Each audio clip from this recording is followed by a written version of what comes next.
2 দিনের সাজেক ট্যুরে আমাদের কত টাকা খরচ হলো সেটা অনেকেই জানতে চাইছিলা। যাতায়াত থেকে শুরু করে থাকা, খাওয়া, বাস ভাড়া টোটাল কত টাকা খরচ হয়েছে সবকিছুই আজকের ভিডিওতে তোমাদের সাথে শেয়ার করব। সাজেকে আজকে আমাদের শেষ দিন। এই ট্রিপটা ছিল 2 রাত 2 দিনের। আজকে সকাল সকাল আমাদের চেক আউট। সকাল 10টায় আমরা দুইজনে একদম রেডি। সাজেক ভ্যালি জায়গাটা না অন্যরকম সুন্দর, মানে যারা পাহাড় পছন্দ করো তাদের এই জায়গাটা মাস্ট ভালো লাগতেই হবে। রুমের বারান্দা থেকে খুবই সুন্দর ভিউ এনজয় করা যায়। এইরকম সুন্দর একটা কাপল রুম নিতে হলে পার নাইট খরচ হবে 6000। দুইজন ঘুরতে আসলে থাকার জন্য 12-13 হাজার টাকা খরচ হয়ে যাবে। তবে তোমরা চাইলে এরকম একটা রুম নিয়ে 6000 টাকায় 4-5 জনও থাকতে পারবা ফ্রেন্ডস নিয়ে আসলে, কারণ রুমে এক্সট্রা বেডিং এর ব্যবস্থা থাকে। আর খাওয়া দাওয়ার কথা যদি বলি, 3 বেলা খাওয়া দাওয়া পার পার্সন প্রায় 1000 টাকা খরচ হয়ে যায়। মানে প্রত্যেক দিন একজনের জন্য 1000 টাকা খাওয়া খরচ মাস। সাজেক জায়গাটা যেমন সুন্দর, থাকা খাওয়ার খরচটাও অনেকটাই বেশি। 2 দিনের ছোট্ট একটা ট্রিপ ছিল আমাদের। আর আজকে আমরা ঢাকায় ব্যাক করতেছি। আজকে আমরা যাব স্লিপার কোচ বাসে করে ঘুমাতে ঘুমাতে। তবে বাসটা ছাড়বে খাগড়াছড়ি থেকে। খাগড়াছড়ি পর্যন্ত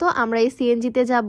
আমরা এবার সাজেক আসার সময় এই সুন্দর সিএনজিটা ভাড়া করে নিয়েছি। আমরা এখানে আসা থেকে শুরু করে যত সুন্দর সুন্দর স্পটে ঘুরেছি সব এই সিএনজিতে করেই। এইরকম একটা ফিক্সড ট্রান্সপোর্টের ব্যবস্থা থাকলে ট্যুরটাও অনেক সুন্দর গোছালো হয়। এই সিএনজির নাম্বারটা আমি কমেন্টে দিয়ে রাখবো। তোমরা চাইলে সাজেক এসে এরকম সিএনজি ভাড়া করে নিয়ে পুরা সাজেক ঘুরে বেড়াতে পারবা 2 দিনের জন্য। খরচটাও কমে আসে, ঝামেলাও কম হয়। যাই হোক, পাহাড়ি রাস্তায় ঘুরতে ঘুরতে আমরা অর্ধেক রাস্তায় এসে দাঁড়ালাম, কারণ এখন নতুন টুরিস্টরা যাবে সাজেকে। ওই যে খরচের কথা বললাম, 2 দিনে 2 জনের আমাদের প্রায় খরচ হয়েছে 20,000 টাকা। সাজেকে অনেকেই বাইক নিয়ে ঘুরতে আসে, অনেকে ফ্রেন্ডস নিয়ে ঘুরতে আসে। ফ্রেন্ডদের সাথে ঘুরতে আসলে, গ্রুপ ট্যুরে আসলে খরচ অনেকটা কম হবে। তবে আমরা যেহেতু 2 জন মিলে রিল্যাক্সে ট্যুর দিয়েছি, তাই 2 জনের খরচটাই বললাম। 2 জনের 2 দিনে 20,000 টাকা লেগেছে। যাই হোক, আমরা সিএনজিতে করে চলে আসলাম খাগড়াছড়িতে। এখন এখানে খাওয়া দাওয়া করবো আর তারপরে বাসে উঠবো। আমরা যে বাসে যাতায়াত করতেছি বাসটাও কিন্তু খুবই ইউনিক, মানে ঘুমিয়ে ঘুমিয়ে জার্নি করা যায়। স্লিপার কোচ বাস। বাস ভাড়া থেকে শুরু করে সবকিছু মিলিয়ে 20,000 টাকা লেগেছে। তো এখানে এসে আমরা খাওয়া দাওয়া করতে ঢুকলাম একটা হোটেলে, কারণ সকালে ওঠার থেকে কিছুই আজকে খাওয়া দাওয়া করা হয়নি। ট্যুরে আসলে খাওয়া দাওয়াটা আমার ঠিক মতো হয় না, সেজন্য 2 দিনে আরো বেশি শুকিয়ে যায়। বাই দ্য ওয়ে, তোমরা যারা ওজন কমাতে চাও তোমরা কিন্তু এই হার্বাল স্লিমিং টিটা ট্রাই করতে পারো। এটা সম্পূর্ণ প্রাকৃতিক উপাদান দিয়ে তৈরি, তাই কোনো রকমের সাইড ইফেক্টের ভয় নাই। ওজন কমানোর সাথে সাথে গ্যাস্ট্রিকের সমস্যাটাও দূর করবে।